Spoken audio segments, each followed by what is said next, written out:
We're in New York with Phil Donahue, just down the hall here on the 8th floor from where he does his show.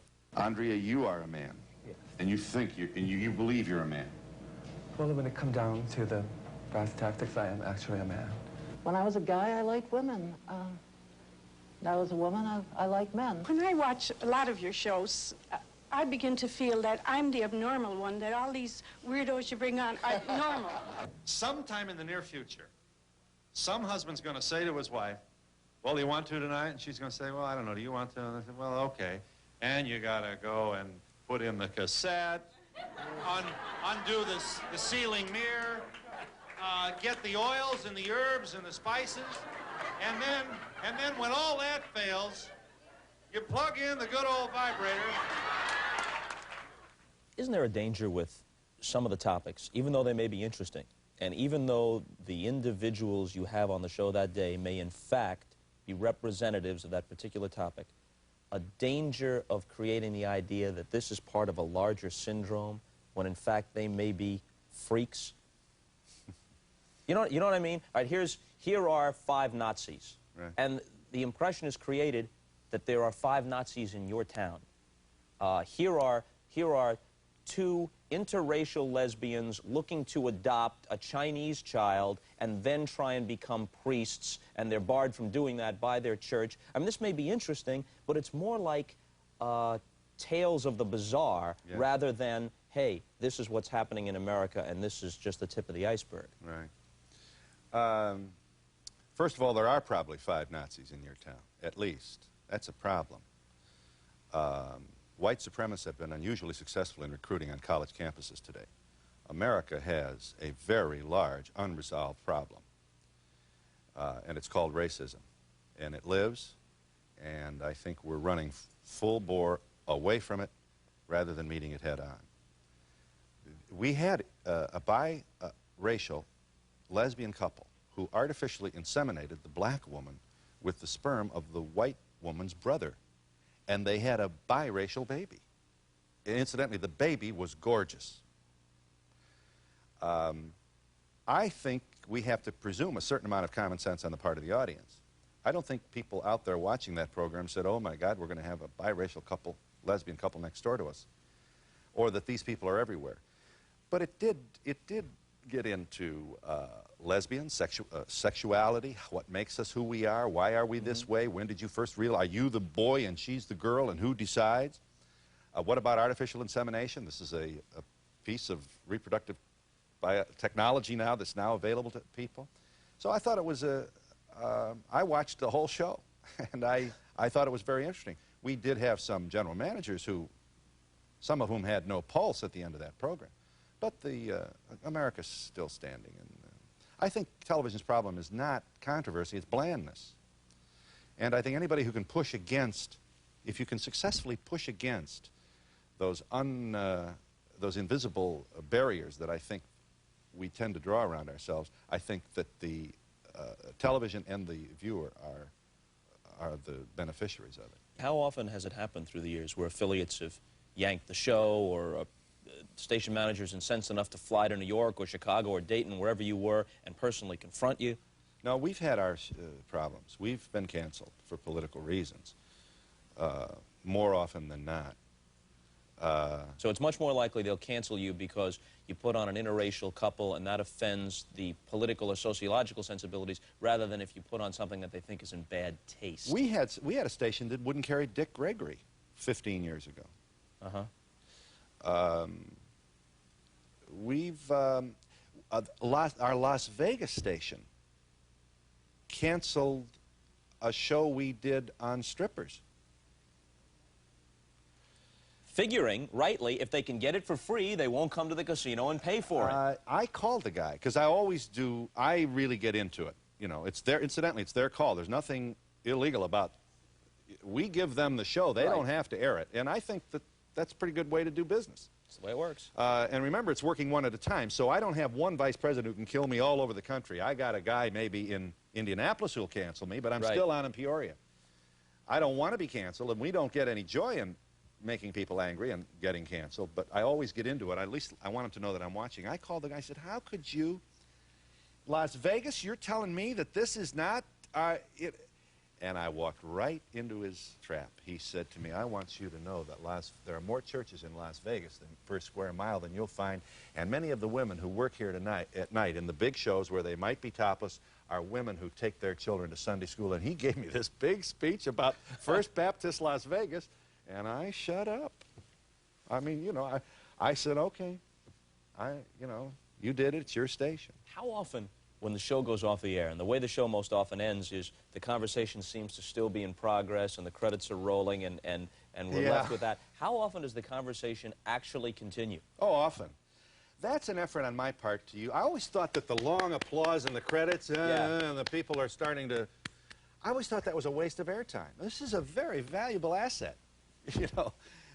And not a few out there might wonder, if it's so valuable, how is it that this guy gets to use it? I want to do wall-to-wall show, even if it means trying to get a 5-second question on between the true value spot and the end of the program. So that's what that's about. And I know it does frustrate some viewers because usually they're truncated or half. But has it ever happened that for an hour after the light goes off, that the people are still standing there, still fielding questions? Yes. And then you and he developed a relationship. Yeah, a best friend relationship. Which matured into a sexual relationship when we all moved to San Francisco. Sexual thing all came up at once. We were 3 best friends. We lived together, we did everything together, and we decided to have a child together. And when we decided to have a child together, we decided we'd get married and have a child maybe in a year or so, which the pregnancy happened within a month of the time we decided this. Are you saying that the 3 of you went to bed together so that neither one of you would know? Yeah, that's what they're saying. Yes, yes.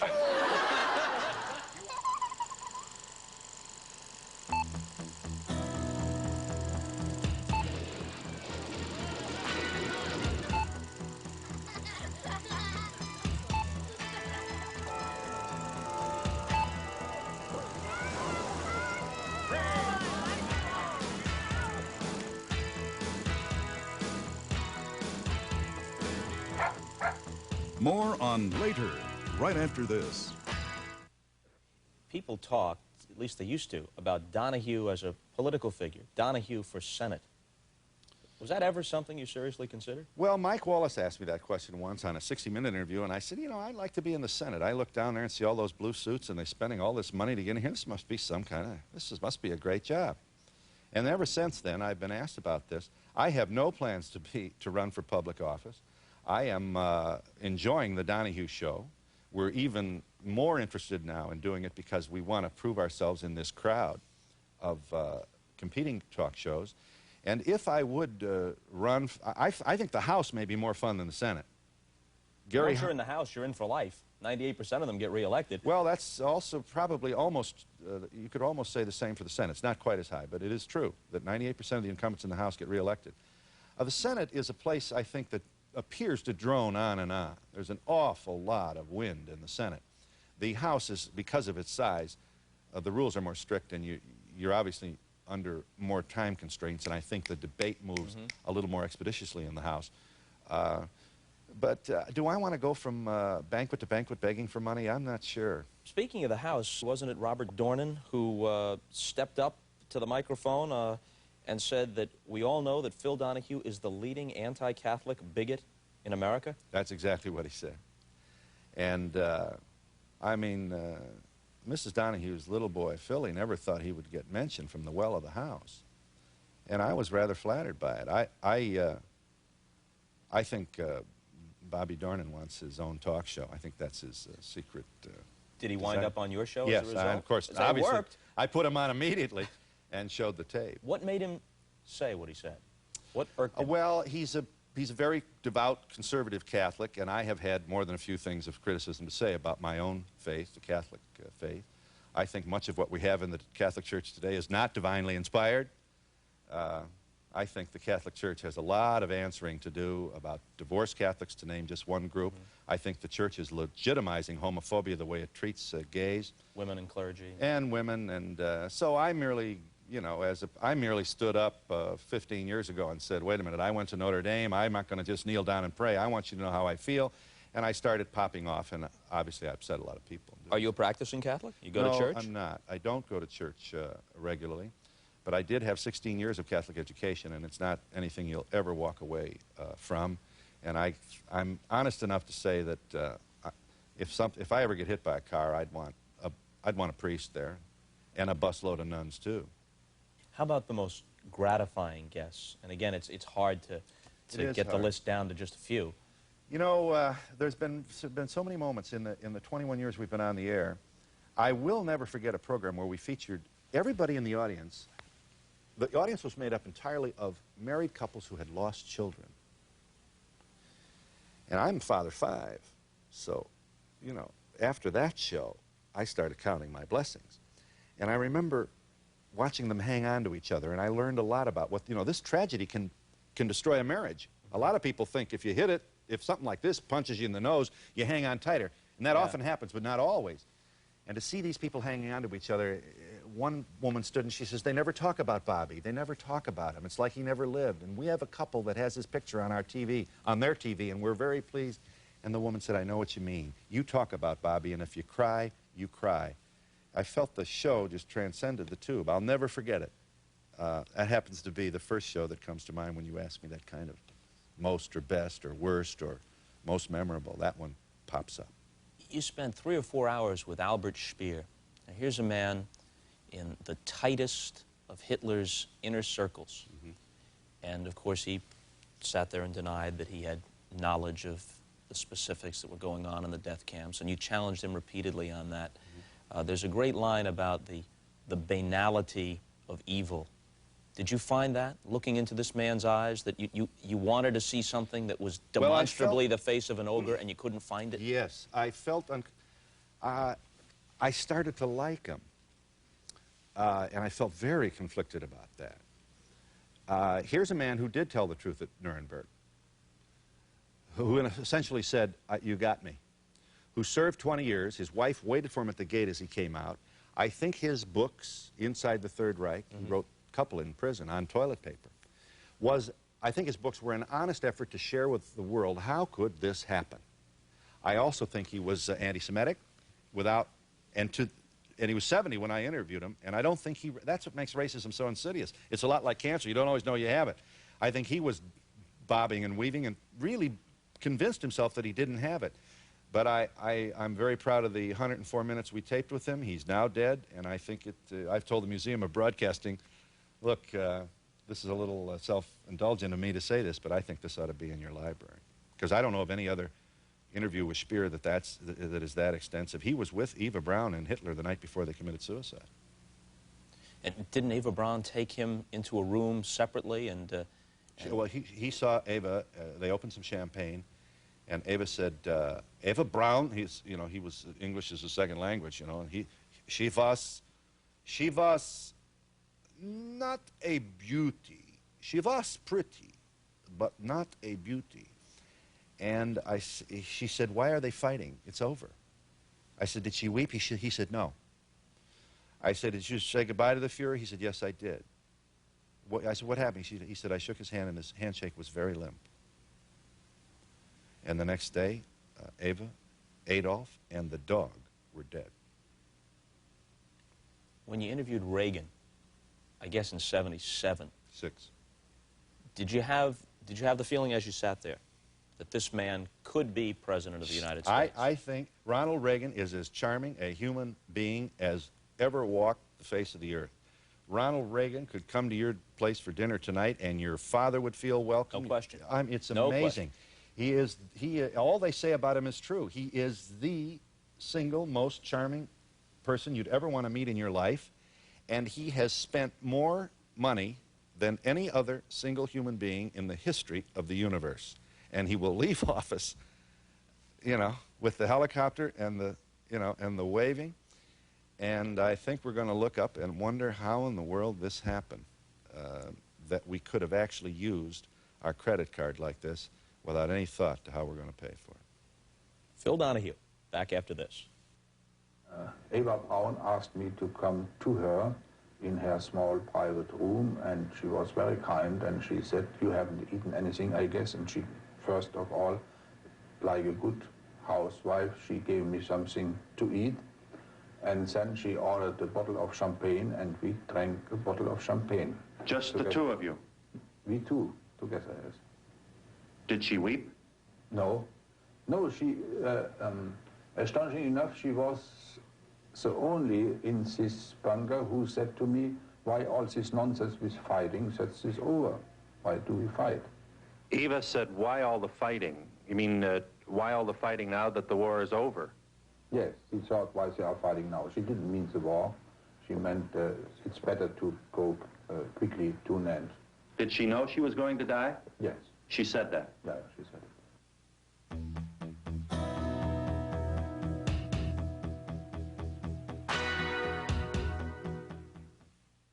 You are really fascinating. No, but you are wonderful. I said it when we were off there, and I want to say you are loving and generous, and you like women, and it's a pleasure. And whoever is the woman in your life is very lucky. Well, thank you very much. Does it help, or is it just coincidence that you and Marlo are apparently like-minded politically? Is that an important part of a marriage? Well, I think so. We're very blessed in that I've never had a relationship that featured this kind of communication. I mean, it really is fun to talk to her. And she likes me best when I'm talking to her. So all these things help. It certainly doesn't mean that we agree. We have our differences, but I feel very fortunate to be, she's in the center of the politics of the women's movement, and those folks are often in our company, and I enjoy them. Their indignation is at a high level. They're outraged at what they perceive to be the injustices leveled against women and other minorities in this society, and it's an exciting thing to be surrounded by these folks. Without asking you to pin a gold star on your chest, do you think that through the years you've helped the women's movement? I don't take myself that seriously. We are proud of the fact that the women's movement matured as the Donahue show did, and the platform that we had with my name on it was always there to reflect these changes. No, we didn't change anybody. I think we have made over the years, reasonably small but significant contribution toward introducing the audience at large in the daytime to the people who were making all these headlines. I think it was Irma Bombeck who once said, and I don't think anyone's going to confuse Irma Bombeck with a strident feminist like Betty Friedan or someone like that, but it was Irma Bombeck who once said that Donahue is so appealing to women because they watch him at home at 3 o'clock in the afternoon, and they don't fantasize about him the way they might about Tom Selleck or someone else, but they imagine that if he were their husband, he would talk to them. And so many of their husbands do not talk to them. And it was also Irma Bombeck who said if a man watches 3 football games in a row, he should be declared legally dead. I'll take whatever Irma has to dish out for me. As you know, we were neighbors and in Centerville, Ohio. And I remember when she had like a once-a-week column in the Dayton Journal-Herald. And boy, she is just, she had, I think, of the 10 top best-selling books of the 70s, she had 2 of them. 2 of them. I mean, this woman... That's not bad. And she gives a speech, boy. I've seen some of her commencement stuff, and oh, she is so good. I'm green. I wrote her and I said, here's my speech. You will be impressed with its earnestness, if nothing else, if not the typing or the... and I'm never going to give a commencement speech again until I send it to you. I want you to edit it for me. I admire her very much. I think she's just very, very talented and a great heart. She's got a great heart. You just watched Phil Donahue for a half hour or so. No phone calls, no audience, just 2 guys talking. We hope some of you are out there. We'll be right back. Mama, don't let your babies grow up to be cowboys.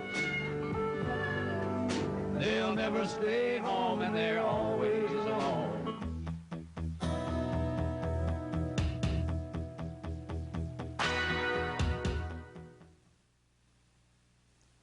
Phil Donahue, your first show in 1967 was with the atheist Madeline Murray O'Hare.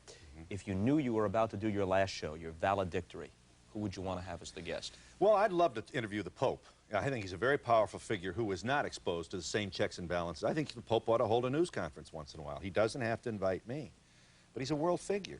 And I think he should be. It'll help him. Find out what the people... I'd love to have Nixon. Nixon has been one of my biggest failures. We've tried consistently over many, many years. I think that he may have some anxiety about the audience. A lot of people do, incidentally. And I also think he thinks of it of a daytime talk show as a kind of a touchy-feely thing that he doesn't have any... He's afraid I'm going to say, did it bother you that you didn't start for the Whittier football team? Mm-hmm. And He'll have to reveal himself. He doesn't rather than want talk any politics. part of that stuff. All right. We've got to go. We've enjoyed being with Phil Donahue. Hope you enjoyed it, too. See you later, everybody. Join Bob tomorrow night when his guest will be Jonathan Winters.